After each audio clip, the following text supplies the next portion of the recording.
एकंदरीत कायदा आणि सुव्यवस्था परत एकदा बीडमध्ये हातात घेण्याचा हा प्रकार झालेला आहे. या संदर्भामध्ये आपण काही एस-पीशी काही बोलणार आहे का, काही भेट घेणार त्यांच्याकडे? मी आता दूरध्वनीवरती DYSPशी संपर्क साधला.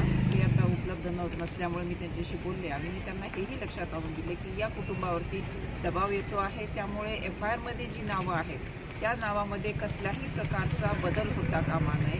उलट यामध्ये आरोपींची संख्या वाढावी किंवा वाढू शकते, परंतु त्या FIRमधनं कुणाची नावं निघणार नाहीत आणि या कुटुंबावरती त्या कुणाची नावं न घेण्याबाबत जो दबाव येतो आहे तो देखील येणार नाही याची पोलीस प्रशासनाने काळजी घेतली. आतापर्यंत पोलिसांनी 10 लोकांवर गुन्हा दाखल करण्यात आलेला आहे. 7 मुलांना त्यांनी ताब्यात देखील घेण्यात आलेले आहे. त्यामुळे 2 मुलंही अल्पवयीन असल्याचे समजते.